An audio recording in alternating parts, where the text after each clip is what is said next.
Au-delà des affaires. Des histoires humaines et des parcours uniques. Au-delà des affaires.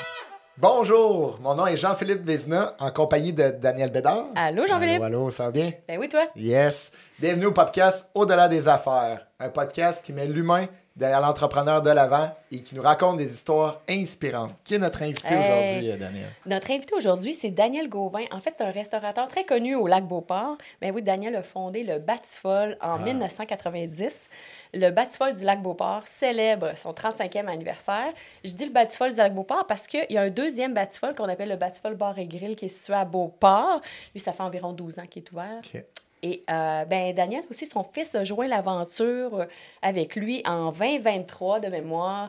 Et on va se dire, perdurer dans la restauration 35 ans, il faut que tu fasses quelque chose d'exceptionnel. Hein? Fait que, on va en parler avec Daniel aujourd'hui. On l'invite. Bonjour, Daniel. Bonjour à vous deux. Merci beaucoup de l'invitation. Tu as un beau prénom en passant. Oui, C'est vrai, je n'avais pas réalisé. Ouais, moi, il y a 2 ailes, mais toi, il y a un Faut que je précise avec Daniel, je parle aujourd'hui. En fait, j'imagine que ça fait très longtemps, depuis ton jeune âge, que tu es dans la restauration. Oui, moi, autrement dit, quand ça a été le temps de choisir mon métier, comme on pourrait dire, j'ai choisi la cuisine. J'aimais beaucoup ça. Fait que j'étais allé suivre un cours de cuisine à Montmagny, parce que je viens de la région de Saint-Jean-Port-Joli, dans mon cas. Et j'ai gradué tout le temps. J'ai fait beaucoup de restaurants en tant que tel. J'ai commencé, entre autres, à la Coureuse des Grèves à Saint-Jean-Port-Joli. J'ai fait 2 fois 3 ans à cet endroit-là. J'ai fait le Charleville à Charlebourg, qui est maintenant, c'était la Maison Rochette avant, en tout cas, puis c'est de la Cortina maintenant, un building. J'ai fait l'ouverture du Café du Monde dans le Vieux-Port. Okay. J'ai été sous-chef exécutif au Manoir de Lac-de-Lage pendant 5 ans, juste avant d'ouvrir le Batifol à partir de ce moment-là. Puis depuis ton jeune âge, est-ce que c'était clair quand tu as commencé qu'un jour tu voulais être fondateur, propriétaire, chef d'un restaurant? Je dirais pas depuis mon jeune âge. Okay. Ça a été plus quand j'ai décidé de m'en aller en cuisine. Puis quand on a commencé, mon premier salaire était 3,5 $ que je gagnais. J'ai dit, c'est pas avec ça on va fonder une famille très longtemps. Vu que je suis une famille d'entrepreneurs, mon père est entrepreneur. Fait que vite, c'est venu l'idée d'avoir son propre restaurant. J'ai suivi un cours en 1984, si je me souviens bien, qui était « Comment partir un restaurant » à Québec. Et j'ai rencontré un de mes amis, Denis Pelletier. Et en 90, on a parti le Batifol de Lac-Beauport ensemble à ce moment-là. Puis pourquoi avoir choisi le Lac-Beauport? Lac-Beauport, parce que le professeur qui était à nous, c'était Michel Moreau de la Tyrolienne. C'est lui qui donnait tous les cours et à peu près. Et il a acheté le centre d'achat qui était au Lac-Beauport, qui était une ancienne épicerie, si je ne me trompe pas. Et il a fait un centre d'achat dedans. Puis il nous a rappelé, puis il dit, les gars, si vous voulez faire votre projet de restauration, bien, j'ai un local pour vous autres.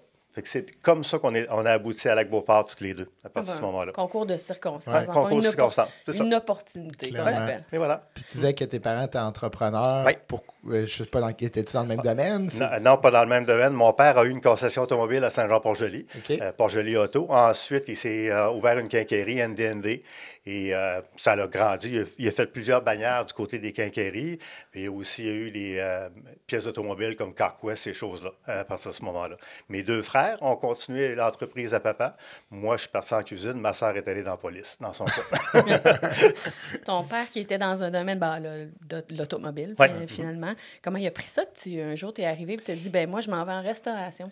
Bien, pour être honnête, il pensait toujours que je reviendrais, autrement dit, à quincaillerie. Puis moi, dans ma tête, je me disais que j'étais l'os dans le gruau, qu'on dit souvent, là, que je vais mettre du sable dans l'engrenage en tant que tel. Fait que j'ai dit non, je vais aller faire de la cuisine. Puis une des fois que je suis parti de la maison, je suis allé aider un de mes chums à ouvrir un restaurant à Saint-Pamphile. Fait que là, je suis parti, puis le matin, quand j'ai embarqué à mon auto, il dit « T'es sûr que tu veux t'en aller à Saint-Pamphile? » Il dit « Tu vas trouver le temps long. » Pas parce que Saint-Pamphile n'est pas le fun, mais c'est parce que c'est une place où les gens travaillent dans le bois avec les moulins, ces choses-là. Fait que la semaine, il y a à peu près personne dans le village, puis la fin de semaine, il y a beaucoup de monde. Fait qu'à fin de compte, oui, c'est vrai que je n'ai pas travaillé longtemps parce que ça n'a pas donné, mais j'ai rencontré mon épouse là. Fait que au moins, c'est de cette façon-là que je suis avec Dani maintenant. Depuis 90, donc si je calcule bien, ça fait 35 ans. C'est ça, je l'ai dit tantôt. Oui, mais je viens de voir le chiffre 90, là, moi, mon âge, ça je me disais, je suis correct dans les chiffres, 35 ans. J'imagine qu'il y a dû avoir pas mal de défis depuis 35 ans en restauration. Énormément. Les 7 premières années, Moi, j'étais en cuisine et mon associé Denis était en avant, en salle à manger. En 97, j'ai racheté mon associé. Fait que là, c'est là que je me suis en allé en salle à manger en avant à partir de ce moment-là. Et bien, tous les défis quotidiens, autrement dit, de toujours être up-to-date, être prêt, écouter la clientèle, etc. Il y a eu des bonnes années, il y en a eu des moins bonnes, il y en a eu des très dures. En tant que tel, il ne faut pas se cacher ça de ce côté-là. Mais on a toujours réussi quand même à passer au travers. J'ai toujours eu d'excellentes équipes avec moi. J'ai des gens qui sont... J'ai Alain Michel, que ça fait le 1er mai, ça va faire 35 ans qu'il est au Batifol aussi. Ma chef actuellement, Guylaine, ça fait 24 ans qu'elle est avec moi. Christian Drolette, mon associé au Batifol Bar Grill, ça fait 32 ans qu'il est avec moi, grosso modo 31 ans. J'ai eu une comptable pendant 25 ans. Elle a arrêté parce qu'elle a pris sa retraite. Fait que je suis toujours bien encadré. Ça aide énormément à pouvoir traverser le temps et être proche de nos clients, s'assurer qu'ils sont bien servis. Puis c'est qu'est-ce qu'on offre, c'est qu'est-ce qu'ils veulent avoir aussi. Parce qu'il y a des fois, exemple, moi, j'aime pas le chou-fleur. C'est carrément, mais je ne suis pas borné à dire qu'il n'y a pas de chou-fleur dans la bâtisse, autrement dit. À partir de ce moment-là, il faut écouter notre clientèle et c'est ça qu'on fait depuis 35 ans. Mais, tu sais, d'ailleurs, on ne se cachera pas, la restauration, ça reste que c'est l'image. Bien, il y a beaucoup du restaurateur qui est présent dans dans le succès, là, si tu veux. Qu'est-ce qui fait que tu penses que le Batifol te représente si bien? Bien, beaucoup de gens, je dirais même au début, même encore, ne savent pas que je suis le propriétaire en tant que tel. Je suis sur le plancher, je travaille, etc., mais c'est toute l'équipe qui est derrière le Batifol qui fait que c'est un succès. On écoute nos clients, on fait attention à partir de ce moment-là, puis ça nous amène à être là, à corriger au fur et à mesure, s'assurer que le client est content. Tous les nouveaux qui arrivent au restaurant sont très bien formés par les plus anciens qui sont là. Fait qu'il y a une attention qui est portée vers le client qui est toujours là. La qualité des produits, la qualité des produits locaux, beaucoup, qu'on essaye le plus possible, surtout dans les années qu'on vit en ce moment, c'est plus attardé encore sur le produit local qu'on essaye de faire. Mais c'est un peu ça en tant que tel. J'ai une petite anecdote à conter. Dans le premier Batifol, parce qu'on a déménagé, on était dans le centre d'achat question qui est passé au feu en 93. On était parti de là. Mais il y a un de mes clients, on avait une terrasse, puis il a voulu manger sa terrasse. Puis on réservait dans ce temps-là. Fait qu'il est rentré à l'intérieur, il a mangé, il a pris tout son repas, puis quand il s'est levé, il est venu me voir, il dit « Daniel, il dit, j'aurais pu manger sa terrasse parce que la table de là, elle n'a pas été prise à fin de compte. » Il dit « Je trouve ça plate. » Je dis « OK. » Le lendemain, je parle de ça avec mon associé. Il dit « Ça ne marche pas, cette affaire-là. » Et c'est à partir de ce moment-là qu'on n'a plus pris de réservation sur la terrasse. Fait que premier arrivé, premier servi. Fait qu'on a écouté un client, puis je pense que ça l'a bien à donner. Mais je pense qu'aussi le succès du Batifol, oui, tout ce que tu partages, je pense que tu as entièrement raison, mais aussi ça provient beaucoup de toi. On le sait, là, tu es un travaillant, tu es souvent au restaurant. Fait que je pense que aussi avec les valeurs que tu partages de travaillant, tu mets la main à la pâte, je pense que c'est de là aussi. Je le résumerais par c'est ton implication, Daniel. Oui, OK. Bon, moi, vous le savez, je suis résidente de Lac-Beauport. C'est sûr que j'habite en plus très proche du Batifol. Pour nous, c'est notre restaurant familial. Déjeuner, c'est là qu'on va. OK? Malgré qu'il y a d'autres restos déjeuner au Lac-Beauport, mais pour moi, c'est le Batifol, c'est mon classique. Puis, c'est tout ce que tu as dit, on le ressent quand on va là. C'est vraiment vrai. Puis, mais c'est vrai, en plus, que tu n'es pas un restaurateur que l'attention est toute sur toi. Non, c'est ça. C'est vraiment ton équipe. Là. Puis je te disais en entrée avant le podcast que pour moi, la sauce, en fait, ils ont un coulis, OK? Je sais pas si... Ils ont une espèce de... est-ce qu'on appelle ça une confiture ou un coulis? En tout cas... C'est une confiture 3 fruits. Bon, confiture 3 fruits, je vous le dis, les gens qui écoutent, là, allez au Batifol, essayez ça. Cette confiture-là, c'est comme la sauce du Saint-Hubert. Tu sais, c'est le genre de confiture qu'il en reste dans le fond, tu te dis, mais je peux pas la laisser là, tu comprends? Fait que c'est vraiment ces marques. En fait, t'as des petites marques de commerce un peu, des produits niches. Bien, si on parle en déjeuner, justement, on parle du beurre d'érable qu'on fait pour nos crêpes, ils sont là depuis 35 ans. La confiture qu'elle a faite, même chose, 35 ans. La recette de croton est là depuis 35 ans. Fait que c'est tous des produits, autrement dit, qu'on n'a pas changé les recettes en tant que telles parce qu'ils sont standardisés et que ce soit n'importe qui les fait maintenant, c'est un winner, fait qu'on ne change pas une formule gagnante. Les deux, Daniel, vous me donnez faim. Là. Déjà là, on vient de commencer. Mon classique, là, c'est le bénédictine saumon fumé. Oh là là. C'est mon classique. Mais Ah, je te donne le goût, là. Oui, clairement, clairement. Mais en fait, je suis curieux. Depuis 90, il y a souvent eu différentes épreuves. Tu as parlé d'un feu, de la pandémie. Peux-tu nous parler un peu comment qu'à chaque fois, vous avez pu surmonter à ces différentes épreuves-là? Mais qu'est-ce qui a été dur un petit peu, moi, dans mon cas, c'est qu'à partir de 87, justement, à 97, quand Denis a été racheté, on avait parti le Traiteur des Anges aussi un peu avant, qu'on a fait du traiteur beaucoup à partir de ce moment-là. Et on a parti un autre petit restaurant en face du Batifolle qui s'appelait le Diogène Café. Diogène Café en l'honneur du propriétaire de la maison qui était Diogène Alain au Lac-Beauport. Et c'est des bouts. Quand tu n'es pas bien entouré ou tu n'es pas prêt à faire ces moves-là, c'est que tu ne peux pas te séparer en deux. Vous disiez tantôt que je suis présent dans le restaurant, je suis toujours là, mais je ne peux pas être à deux endroits en même temps. J'ai eu la même chose quand j'ai fait le Batifolle à Sainte-Foy. Je ne pouvais pas être à deux endroits en même temps. Et ça, c'est dur à partir du moment. Le Batifolle Sainte-Foy, c'est une expérience qui a été plus plate pour moi dans mon cas.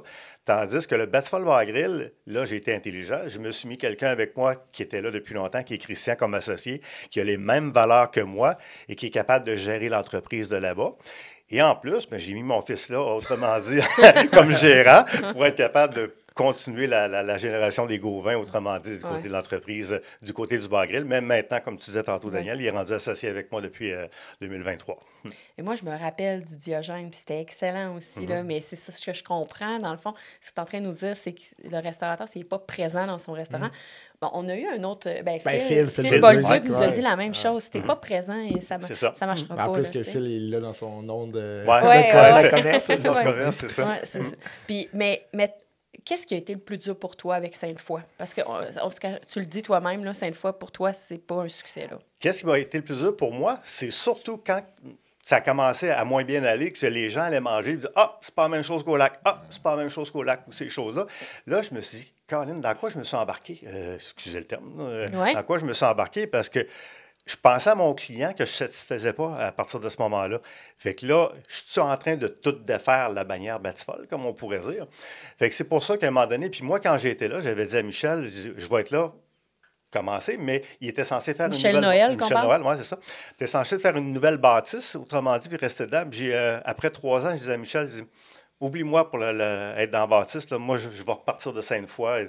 Dans mon cas, c'est sûr que je ne reste pas. Puis à la fin de compte, il a vendu un communard, fait que j'ai quitté avant le temps. Puis c'est là qu'on a fait le Batifolle Bar Grill, ou autrement dit, par après, avec Christian. Puis tu as parlé un peu du volet traiteur. Oui. Dis-moi, ça Traiteur des Anges, ouais. ça a été une déception de mon côté pour une seule chose. C'est que ça allait très bien. C'était une usine alimentaire C1 qu'on avait au Lac-Beauport. C1, ça veut dire qu'on pouvait faire de la nourriture pour vendre dans des salles de banquet, des épiceries, ces choses-là en tant que telles. Fait que c'était une entreprise qui était très bien gérée. J'avais un associé, Martin Prévost, avec moi aussi là-dedans. Mais qu'est-ce qui m'a déçu, c'est que Martin voulait prendre sa retraite, puis c'est normal. On a décidé de vendre. On a vendu en février 2020. Autrement dit, 1 mois avant la pandémie. Ouais. Et quand ça a été le temps de passer, autrement dit, pour la vente, l'acheteur, la banque s'est retirée. Pourquoi j'ai une déception là-dessus? Parce que moi, je voulais que le traiteur continue, le nom de Traiteur des Anges continue. Fait qu'à la fin de compte, le local nous appartenait. Fait qu'on a décidé d'arrêter. On a liquidé tous les équipements. On a vendu notre local, puis on a arrêté de cette façon-là. Ça, c'est un peu une déception de mon bord parce que j'aurais aimé ça que ça continue. Mais je te confirme que les gens de Lac-Beauport aussi étaient déçus parce que le traiteur des Anges au Lac-Beauport, c'était une institution. Là. Tu faisais beaucoup affaire avec 26 eux. ans qu'on l'a eu. Oui, c'est ça. Fait que... Les gens étaient bien déçus, je me souviens de ça. Tu viens de parler de plusieurs petites déceptions que tu as eues. As-tu des choses que tu retiens de tout ça que tu dis aujourd'hui, j'ai grandi grâce à ces épreuves-là? Qu'est-ce que je fais maintenant, c'est que des offres pour en ouvrir d'autres, Batifolle, j'en ai 2-3 par année, et ces choses-là. Fait que là, je suis capable de dire non, parce que je suis capable de m'arrêter et de dire c'est quoi mon but. Il y en a plusieurs qui vont faire des chaînes puis qui vont en faire plusieurs. Moi, je n'ai pas la capacité de ça. J'aime mieux m'occuper comme il faut de mon restaurant, le mien au lac avec Alexandre, et du côté de Christian à Beauport, qui a les mêmes valeurs que moi et que je sais que c'est bien tenu, comme on pourrait dire, excusez le terme. Fait que ça, pour moi, les déceptions s'arrêtent là. Un jour, mon fils, s'il veut, après, agrandir la chaîne Batifolle, il pourra, mais moi, dans mon cas, je me limite à ces deux-là pour l'instant, puis je suis très heureux. Les deux vont bien. J'ai des bons commentaires des gens, de la clientèle, etc. Fait que je me limite à ça. Ta décision est prise. Oui, ma décision est prise. C'est clair. C'est clair. Tout à l'heure, tu as parlé que tu as de rétention. Oui. Tu as des employés, ça fait longtemps qu'ils sont avec toi. Des restaurateurs qui nous écoutent actuellement, qu'est-ce que tu leur conseillerais? Parce que forcément, il y a quelque chose que tu fais de bien. Bien, conseiller, je trouverais ça un peu... En tout cas, c'est pas à moi de dire ça. C'est pas à moi de dire ça. Mais moi, je suis un patron qui travaille avec mes employés, mais ce n'est pas des employés, c'est de mes amis à moi. On est friendly, on travaille ensemble. Je veux dire, s'il y a un rush à la planche, je vais aller aider à la planche, point final, puis je vais le faire, je vais aider au service, ces choses-là. Fait qu'on travaille tous ensemble. Je pense que c'est pour ça que les gens restent à partir de ce moment-là. Ils sont heureux, je les écoute. On essaye le plus possible de les satisfaire s'ils ont des problématiques d'horaire ou des choses comme ça, de congés. C'est rare que je refuse un congé. C'est très, très rare. Moi, je m'en suis fait refuser un quand j'étais jeune à la coureuse des Grèves. Je voulais aller dans la vallée d'Okanagan pendant un été pour aller ramasser des fruits, puis elle me l'a refusé mon congé. Okay. Ça, j'ai pas pu le faire, cette affaire-là. Mais c'est ça, c'est d'être avec ses employés. C'est pas des numéros. J'essaie de les connaître tous par le nom. J'ai un peu de misère de ce côté-là. Des fois, je mélange les noms d'employés. Mais c'est ça. Puis on s'attend à la restauration, c'est pas un métier qui est facile. Donc, j'imagine, avec une jeune famille, comment tu as réussi à maintenir une vie équilibrée dans le temps? Ça a été plus dur aussi un petit peu, parce que quand on parle des sacrifices des restaurateurs, quand j'ai travaillé au Manoir de Lac-de-L'Âge, j'étais au début, autrement dit, marié. Je me suis marié en 88. Autrement dit 2 ans avant. Et je me souviens très bien, au Lac-de-L'Âge, quand c'était le temps des fêtes, je prenais la ligne 800 à 11h30 le 24 au soir pour souhaiter Joyeux Noël à toute la famille parce que je ne pouvais pas être là. On était pas encastrés, moi, encabanés, whatever. On avait une chambre à l'hôtel, nous autres, que tous les chefs et sous-chefs restaient sur place, sur rotation, parce qu'il y avait des repas tout le temps. Fait que ça, j'ai trouvé ça dur. J'ai eu plusieurs années que je n'ai pas eu ça. Lorsque le restaurant a ouvert, par exemple, j'ai fait la même chose. On a continué à travailler les fins de semaine, les fêtes, les jours. Puis quand est arrivé 99 pour le bug de l'an 2000, là, à un moment donné, j'ai dit non, on arrête tout ça. Et à partir de ce moment-là, on a fermé le 25 décembre et on a fermé le 1er janvier. On a dit aux employés, vous allez être en congé, vous aussi, vous allez en profiter. Puis les propriétaires aussi, excusez le terme, vont pouvoir en profiter à partir de ce moment-là. Ça, c'est des bouts qui sont un petit peu plus difficiles du côté de la restauration, qu'on ne parle pas, que ce soit Pâques, Fête des Mères, tout ça, on les travaille toutes, nous autres, dans notre cas, qui est plus dur. Puis le staff aussi les travaille toutes, pas juste nous autres. Le staff aussi le fait, le travail. Tu as parlé de ton fils tout à l'heure. Excuse-moi, je ne m'en rappelle pas. Moi, j'ai un gars et une fille. Un gars et une fille, c'est ça. Est-ce que tes enfants sont venus dans le restaurant quand ils étaient jeunes? Comment tu as géré ça? Alexandre, au début, il venait avec Danny, puis il était dans son petit couffin, là, puis il était dans la salle à manger, puis attendait. Plutôt que Danny soit tout seul à la maison, autrement dit, elle venait du côté du restaurant. Eux autres aussi, un peu comme moi, j'ai fait avec les entreprises à papa. Ils ont commencé au bas de l'échelle. Alexandre a commencé à la plonge, il a monté à la suite, il a fait commis, etc. Il a tout fait les postes à partir de ce moment-là. Puis Alexandre, lui, dans ça. Puis Raphaël aussi. Raphaël, elle a été, jusqu'à tout dernièrement, elle était gérante de jour la fin de semaine. C'est elle qui s'occupait du restaurant, ces choses-là. Puis, où est-ce que je voulais en venir avec ça? J'ai un bout que je viens de perdre, là, mais en tout cas, c'est ça. Alexandre, lui, dans son cas, il voulait s'en aller en robotique. Il a été 1 an en Allemagne, un échange Rotary qui a été là. Quand il est revenu, il a commencé le cégep. Il a fait 2 mois, puis il a dit, moi, j'aime pas ça. Fait qu'il nous a dit un soir, il dit, moi, je vais arrêter l'école. Fait que j'ai regardé sa mère. Moi, ça ne me dérange pas en tant que tel. Il dit d'abord que tu te réinscris tout de suite. Fait qu'il s'est réinscrit tout de suite en janvier en gestion de commerce. Fait qu'il a suivi son cours de gestion de commerce. Fait que là, déjà là, lui, il est plus instruit que moi. Parce que moi, j'ai un secondaire 5 en cuisine. C'est tout ce que j'ai en tant que tel. Puis là, il était instruit. Puis il a pris son cours de sommellerie maintenant. Fait que c'est tout lui qui s'occupe de la sommellerie du côté des 2 restaurants à ce moment-là. Puis Raphaël, a continué son bout de chemin là, en traductrice, elle, dans son cas. Comment s'est passée l'intégration de ton fils avec toi en 2023? Moi, j'ai 2023. 2023. Comment s'est passée l'intégration avec ton fils? Ça l'a très bien été. Il ne prend pas encore tout à fait sa place. On dirait qu'il est un peu gêné avec moi, mais ça va venir encore plus. Mais il a de bonnes idées en informatique. Il est très bon, toutes ces choses-là. Il est plus... cocky que moi, qu'on va dire le terme anglais, excusez, là, en tant que tel. Mais non, ça va très, très bien. Il y a des bonnes idées.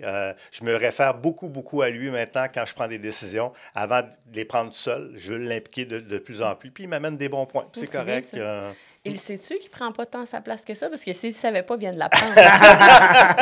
Non, il le sait. On va y envoyer. Oui, c'est ça. La cote. Tu sais, on s'entend, pour moi, entrepreneur, c'est un mode de vie. Ouais. Restaurateur, c'est un mode de vie. Mode de vie. Puis là, travailler en famille, c'est quelque chose. C'est Comment ça se passe, justement, père-fils, les fins de semaine, le samedi soir, êtes-vous capable de décrocher? Bien, lorsqu'on se rencontre à la maison, qu'on a des soupers ensemble, on essaye, autrement dit, de ne pas parler du restaurant du tout, le plus possible. On va juste se narguer un peu des fois. Côté, il va venir manger un dimanche soir, puis il va dire « Comment t'as fait aujourd'hui? » J'ai fait tant, moi j'ai fait tant. Je t'ai battu. C'est un peu ça qui arrive, des choses comme ça. Mais à la maison, on essaie... Une compétition. Une saine compétition. On essaie le moins possible à la maison d'en parler. Daniel, dans les 35 ans, là, de quoi tu es le plus fier? Je suis fier d'être encore là. D'être encore là parce que, on le dit, les restaurants, il y en a 9 sur 10 qui ne passent pas le 5 ans en tant que tel. Puis même quand on a commencé au lac, on allait chercher des choses à la quincaillerie. Puis une petite anecdote là-dessus, c'est que moi, j'étais du Manoir-Lac-de-Lage et Denis, mon associé, était de Serge Bruyère dans le temps. Fait que là, le monde, il disait « Ah! Un restaurant haut de gamme. Il dit, ça ne fera pas 3 mois, ça va être fermé, ce restaurant-là, puis ces choses-là. Fait qu'on a perduré dans le temps. On est encore là. Je suis très, très, très content de ça. Puis je suis content de excusez le terme, la marque Batifol, que c'est une bonne marque tant que telle. Il y a eu des années qui ont été plus dures avec des chefs, autrement dit, qu'on a magané du monde, excusez le terme, là. Mais on s'est relevé les manches, puis on a travaillé, puis on continue. Puis ça, je suis très, très fier de ça. Parce qu'en 1990, la population de Lac-Beauport, c'est pas la population d'aujourd'hui. T'as pas tant... Ça l'a quasiment doublé, d'après moi, le lac. Probablement, ouais, ça, c'est sûr. Fait que c'est les gens de Québec qui venaient. Comment tu as réussi à amener les gens de Québec à aller? Parce que c'est pas très loin, le Lac-Beauport, mais c'est un petit peu plus au nord. Là. C'est plus dur à calculer maintenant avec les numéros de téléphone. C'est plus dur parce qu'ils se promènent. Mais dans le temps, on était capable d'avoir les 654, les 651. On savait que ça venait de Sainte-Foy, ces choses-là. Puis au début, c'était 50-60% de la clientèle, ça venait de Québec. Wow. Là. Les gens sortaient, autrement dit, de la ville, puis ils voulaient faire une promenade, whatever, là, mais ils sortaient dans la ville. Après, ils venaient au lac, Mais après ça, c'est probablement la qualité du restaurant ou de la bouffe qu'il y avait, parce qu'on a encore beaucoup de gens qui viennent à toutes les semaines, qui vont prendre à peu près le même plat, qui ne changeront pas. Tu parlais tantôt de ton béni de saumon. Je pense que je vais avoir de la misère à t'en faire essayer un nouveau. non, c'est ça, c'est mon reste. C'est mon classique. Là. On a encore une grosse clientèle qui vient de Québec quand même, de la ville de Québec même. Puis une chose, il faut que tu saches, au Lac-Beauport, en fait, il y a peu de restaurants qui perduraient dans le temps avant. Là. Tu sais que la fameuse place où que l'Archibald est actuellement, qui a été construite là en 2005, mais avant, je ne sais pas combien de restaurants qu'il y a eu là. Hein? Il y en a des... Écoute, ça ouvrait, ça fermait, ça ouvrait, ça fait ça brûler, ça... Il portait ce nom-là aussi. Oui, parce que le chemin du brûlé, en fait, c'est le café du brûlé. Oui, le café du brûlé. Le dernier avant que l'Archibald s'installe. Mais puis là, tout le monde disait, de toute façon, il y a juste de la place pour le Batifol. Tout le monde disait ça. Mais finalement, comment tu as trouvé ça? Finalement, tu as eu de la compétition. Parce qu'ils ont essayé de faire des déjeuners l'Archibald. Je ne sais pas si tu te souviens de ça, ça n'a pas duré longtemps. Non, ça, je m'en souviens pas. Mon Dieu, c'était catastrophe, là. Ah ouais, OK. Tu t'en souviens pas de ça? Non. OK. Non. C'est sûr que, oui, on a été tout seul pendant longtemps. La compétition s'est rajoutée. Même moi, je m'en suis fait avec le Diégène. En même temps, le Frère Toc a ouvert dans les mêmes temps. L'Archibald, un peu ces choses-là. Que ce soit Bob aussi, qui est devenu un gros restaurant, puis tout est un casse-croûte. Mais il y en a souvent qui vont me parler justement de l'Archibald, que ça a fait, ça. Mais Archibald a fait monter du monde à Québec, lui aussi, de Québec, beaucoup. Fait qu'il y avait beaucoup. Il arrivait, mettons, pouvoir aller à l'Archibald, c'était plein. Fait qu'il venait chez nous. Fait ça a été bénéfique pour tout le monde, autrement dit. Qu'est-ce qui a été plus plate un peu, c'est qu'à un moment donné, on faisait tout à peu près la même chose. Mais là, on a tout notre créneau un peu. Pardon. On a plus notre créneau maintenant aussi avec le kimono qui est arrivé, qui est plus asiatique, qui remplace le Frère Toc. Il y a une belle panoplie de restauration au lac qui est toute différente. puis qui est là pour la communauté là, en tant que tel. Tu es sûr que si quelqu'un monte de Québec pour venir manger au lac, puis qu'il y en a un qui est plein, mais il sait qu'il va être capable probablement d'aller à une autre place à côté. Son voyage n'aura pas été vain. Comment tu vois le futur de Batifol, mais aussi le futur pour toi, Daniel? Le futur pour moi, j'ai 2 personnes qui ont été proches de moi. Bien, qui est proche de moi, c'est normal. Le premier, mon père. Mon père, je l'admirais beaucoup. Il est décédé. Puis l'autre, c'est Michel Moreau de la Tyrolienne. Michel il est décédé l'année passée, mais il y avait encore sa Tyrolienne l'année d'avant, puis il travaillait encore dedans. Moi, c'est un peu ça que j'aimerais faire, c'est de slacker. Puis, un peu comme je parlais à Daniel quand on s'est rencontrés la première fois, moi, ça fait à peu près 1 an que je veux descendre à 4 jours, puis je ne suis pas capable de le faire, je reste à 5 ou à 6 jours. Ça va finir par arriver là, en tant que tel. Là. Mais c'est un peu ça, c'est de slacker, aider mon fils là-dedans pour l'évolution du restaurant, de continuer à l'améliorer, continuer à suivre les tendances et à apporter à la clientèle. Il y a des restaurants qui malheureusement, qui n'ont pas toffé à Québec, qui c'était des belles chaînes ou des beaux restaurants, mais qui ont resté dans leur carcan puis ils n'ont rien bougé en tant que tel. Il vient un temps, la pérennité tombe, autrement dit. Fait que moi, c'est un peu ça. C'est de continuer à voir le bébé Batifol avancer. Puis comme je disais tantôt, c'est Alexandre qui prendra la décision là, si lui veut augmenter en ce moment. Mais la différence un peu dans mon temps aussi, en 90, quand j'ouvrais les restaurants, il n'en ouvrait pas 3, 4, 5, 6 par mois comme on a en ce moment. En ce moment, il y a une bâtisse commerciale qui va ouvrir. Automatiquement, le premier plancher est obligé d'être en commercial. Qu'est-ce qui se trouve là-dedans? Un restaurant. Oui, on prend juste on parle de déjeuner que tu aimes beaucoup, mais les chaînes déjeuner à Québec, il y en a un méchant paquet. Puis on réussit quand même à garder nos volumes de clients qui viennent nous voir. Je trouve ça très bien. Puis je suis bien heureux de ça en tant que tel. C'est vrai qu'il y en a un méchant paquet, mais c'est sûr que moi, je suis vendue, là, Batifol, là, je ne le cacherai pas, là, mais c'est la qualité qui est vraiment présente chez toi. Là. Non, la réputation, elle s'établit depuis des années, mais c'est aussi l'expérience. Moi, quand je vais au restaurant, j'en ai parlé tantôt, là, j'adore faire à manger, mais quand je vais au restaurant, c'est pour vivre l'expérience. Oui, c'est ça. Fait que c'est ça, quand tu vas au Batifol, là, tu vis une expérience. Puis c'est clair qu'il y a une expérience. En tout cas, il y a des classiques qui ne changent pas les recettes. Il dit que ça fait 35 ans qu'il fait ça. Bon, le contexte actuel économique est un petit peu difficile présentement. J'imagine que la restauration n'est pas épargnée. Non plus. Comment tu vis ça, toi, là, comme entrepreneur? Actuellement, qu'est-ce qu'on vit? C'est plus les coûts des denrées qui est difficile. Nous, dans les dernières années, qu'est-ce qu'on a fait pour la carte de soir? On l'a diminué quasiment de moitié. Dans notre cas, pour avoir moins de production à faire et rouler plus toutes nos bases qu'on va prendre.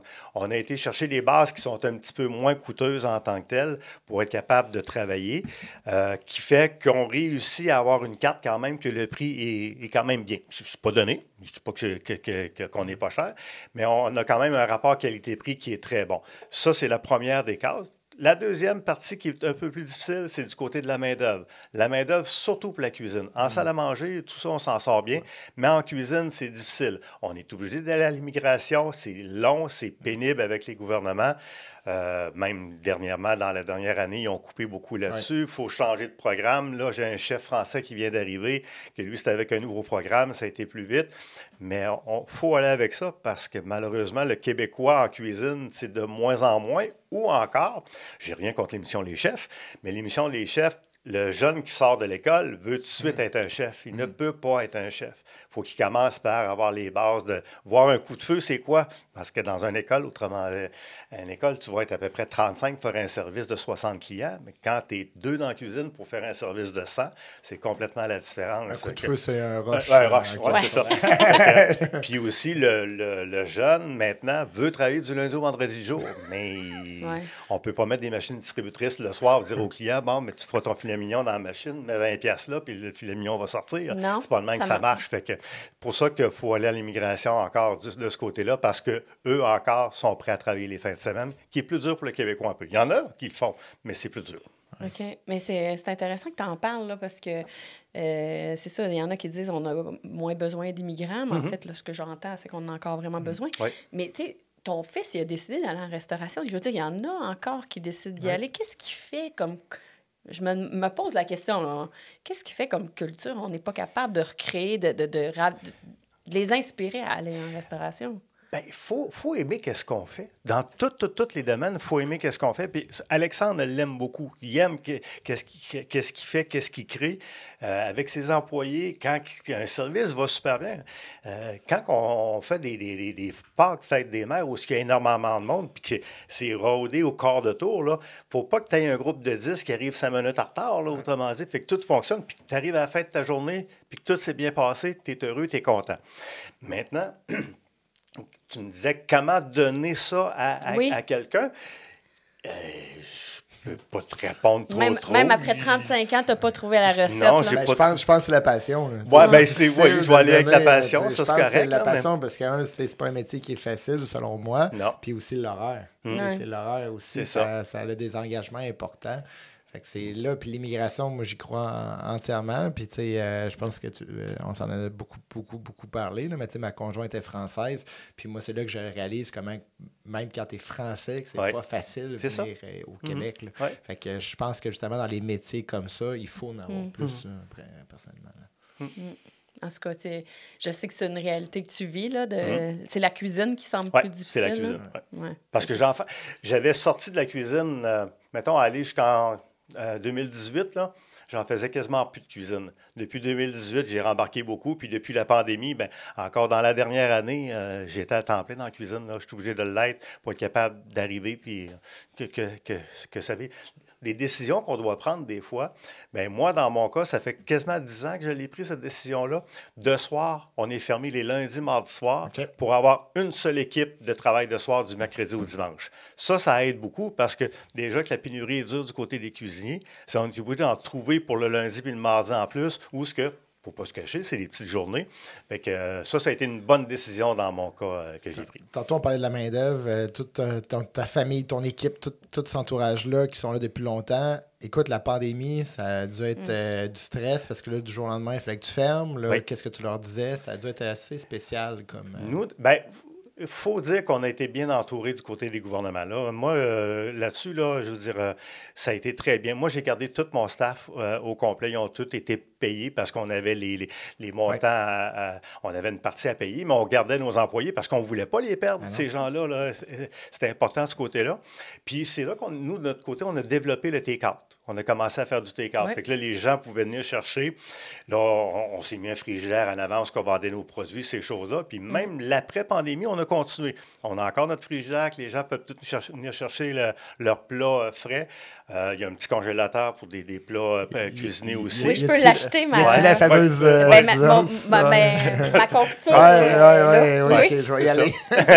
Puis avec aussi les commandes en ligne. On ne fait pas de livraison, mais les gens peuvent mais aller sur l'application de YouEat qu'on a, autrement dit, faire leur commande, dire à l'heure qu'ils veulent l'avoir, ces choses-là. Fait que ça, on a continué à le faire, ça, de ce côté-là. Fait que c'est une nouvelle arc qu'on a à notre entreprise à partir de ce moment-là.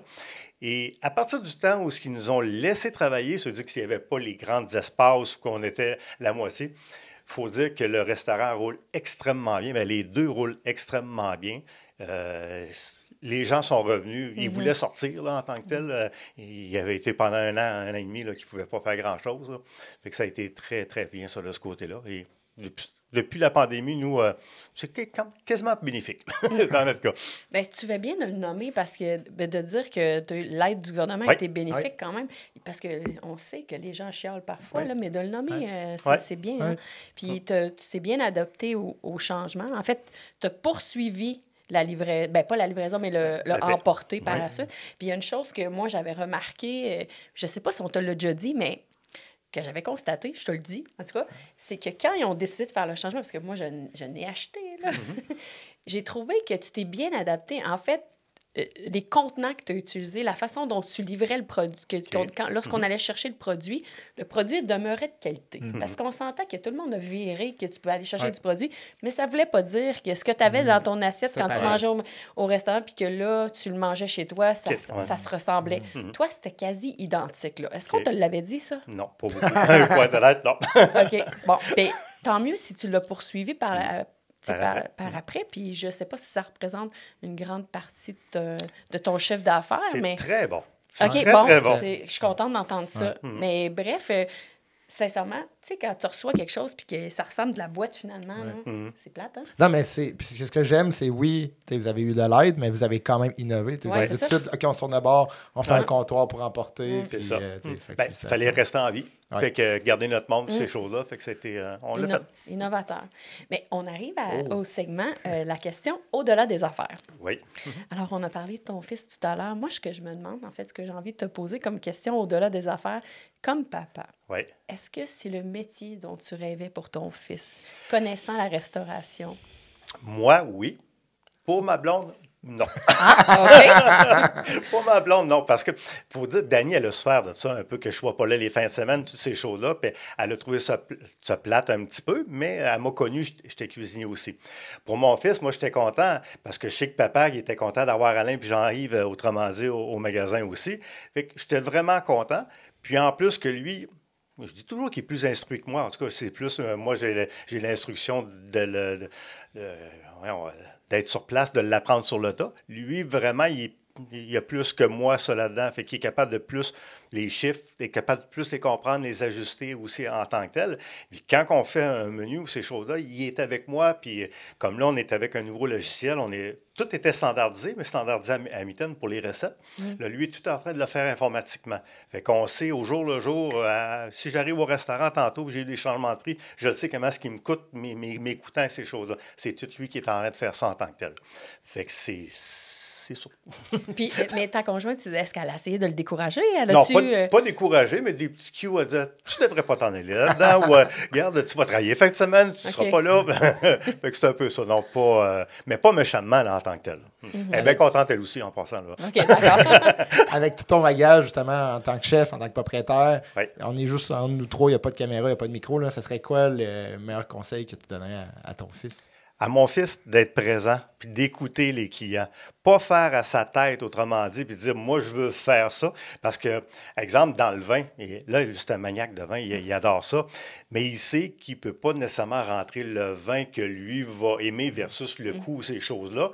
Il va penser à la clientèle en fonction de la carte. Fait que c'est ça qu'il faut qu'il fasse, lui, de son côté aussi. Qu'il soit proche de... On est un restaurant indépendant, on n'est pas une chaîne qui décide à notre place, autrement dit. Fait que soyons à l'écoute, qu'il soit à l'écoute, de la clientèle, puis qu'ils fassent les moves en conséquence pour continuer de bien servir le restaurant. Tu es beaucoup impliqué au Lac-Beauport, tu as des différents engagements. Pourquoi, pour toi, c'est important l'engagement communautaire? Communautaire, pour moi, dans mon cas, surtout, je suis dans un club Rotary, moi, depuis à peu près 13 ans, moi, dans mon cas. Au début, j'étais beaucoup dans mon restaurant. Fait que quand je m'en allais à la maison, moi, j'avais rien d'autre à côté, là, en tant que tel. Fait que j'ai voulu... Puis c'est Alexandre, mon fils, qui me l'a apporté parce qu'il a fait l'échange Rotary. Là, maintenant, j'ai un groupe d'amis dans le Rotary, qu'on s'implique, qu'on ramasse des fonds, des choses comme ça. Je redonne plus à la communauté. J'ai le temps de le faire actuellement. Fait que je suis bien content de ça. Puis je pense que toutes les entreprises devraient le faire aussi un petit peu, ça, de ce côté-là, à la hauteur qu'ils sont capables de le faire, là, en tant que tel. Là. Mais c'est important de pouvoir redonner. On se fait donner beaucoup, mais je pense qu'à un moment donné, il faut redonner aussi de notre côté. Non, vous avez une excellente image aussi. Fait que je pense que c'est un bon point de redonner. Oui, de redonner son implication, oui. Ça fait à peu près 38 minutes, 39 minutes, je regardais le temps, ça fait à peu près 38 minutes qu'on se parle. Qu'est-ce que tu aimerais que les gens retiennent de notre entrevue aujourd'hui? Moi, j'aimerais qu'on retienne, c'est que la restauration, c'est un beau métier. Il faut travailler extrêmement fort. Puis il y a tous des sacrifices à faire pour les gens qui sont dedans, qui travaillent vraiment pour leur entreprise. Il y a des hauts, il y a des bas. Puis l'analogie, je ne sais pas comment dire ça, du canard, autrement dit, qui est cam en haut, puis que les pattes brassent en bas, là. Ben, c'est un peu ça qu'on vit. Puis tout le travail qui est en arrière pour réussir à donner un produit de qualité, c'est très dur. Puis... C'est sûr que tu vas étudier pour être médecin, tu vas étudier longtemps, tu vas faire ta médecine. Je reviens encore, moi j'ai juste un secondaire 5, j'ai réussi à monter ça aussi, à le faire de cette façon-là et m'ajuster. Mais c'est possible pour tout le monde. Quand tu veux quelque chose, tu as un but dans la vie, tu es capable de l'atteindre à partir de ce moment-là. Ah, je trouve ça intéressant que tu en parles. C'est vrai que, en fait, tu as mis la main à la pâte pour ne pas faire de jeu de mots. Mais c'est ça que j'entends de ton message, puis je trouve ça beau. C'est vrai qu'il ne faut pas se décourager parce que probablement que tes premières années, tu n'as pas le succès que tu as aujourd'hui. Là, est-ce que tu dirais que ça l'a bâti graduellement? Comment tu... Oui, c'est très graduellement. Il y a eu un bon step entre le premier Batifol et le deuxième, parce qu'on a grossi beaucoup de place en tant que tel. Là. Mais après ça, c'était tous les ans que ça monte là, régulier. Même encore, on monte encore, puis on se donne des buts. Puis quand il arrive, l'année fiscale s'en vient prochainement, mais moi, mes budgets sont déjà prêts pour l'année prochaine, dire qu'est-ce qu'il faut que je fasse de plus pour être capable d'atteindre et continuer à avancer ça, de ce côté-là. C'est ça. Je trouve ça beau parce qu'on se reçoit, Daniel, souvent des gens humbles. Ah, vraiment? Puis vraiment, là, tu as une belle histoire. Tu es inspirant, tu es travaillant. Puis, on s'entend, là, la réputation du Batifol est vraiment là depuis très longtemps. Fait que je pense que ça vient principalement de toi. Là. Fait que vraiment, je lève mon chapeau. Je vous disais tantôt en confidence avant qu'on rentre en entrevue que pour moi, la passion pour la nourriture, c'est depuis le jour 1. Quand j'étais petit, je voulais pas être pompier, je voulais pas être policier. Moi, je voulais être chef. Donc, je me rappelle, j'allais à l'Expo Québec. Puis j'allais pas là pour les manèges, j'allais là pour le pavillon. Le pavillon, puis moi, je voulais être le petit enfant qui allait sur la scène. Puis souvent, c'était moi avec Mario Martel. Oui, puis j'adorais ça. Puis fait que finalement, dans mon parcours, j'ai décidé de plutôt être chef à la maison. Je pense que pour la gestion du temps, mais c'est pour ça, parce que moi, j'attends l'invitation, là. Parfait, c'est lancé. On lance l'invitation cet été, c'est parfait. Mais c'est ça, pour moi, qu'est-ce que je trouvais que c'était important de partager aujourd'hui, c'est vraiment ta passion, ta vision, puis vraiment, on la ressent vraiment bien. Fait que félicitations pour toutes ces belles années. Là. C'est extraordinaire. C'est vrai qu'on a beaucoup d'invités qui sont humbles. Tu l'as été tout le long du podcast. Super intéressant, Daniel. Je te remercie énormément d'avoir été là. Puis, en fait, tu as lancé beaucoup de messages inspirants aux entrepreneurs qui écoutent. On a la persévérance. Tu as aussi la rétention de tes employés. Je pense que ça a été ton succès. Ton implication, ça, c'est vraiment un facteur de succès. Mais tu as un excellent leadership aussi. Tu as un leadership qui est présent, mais aussi tu es beaucoup à l'écoute. Puis ça, je pense que c'est ça, exactement. Alors, sur ce, on dit aux gens de nous écouter sur toutes les plateformes. Yes. On est sur Spotify, YouTube et Apple, mais surtout, ce qu'on vous demanderait, c'est si tu as aimé le podcast aujourd'hui, partage-le à quelqu'un. Hein? Comme ça, on va se faire que nos podcasts aient plus de percussion, comment dire ça? D'effet sur les entrepreneurs. Et voilà. Merci beaucoup. Merci à toi. Merci, Daniel. Merci, Jean-Philippe. Au-delà des affaires, des histoires humaines et des parcours uniques. Au-delà des affaires.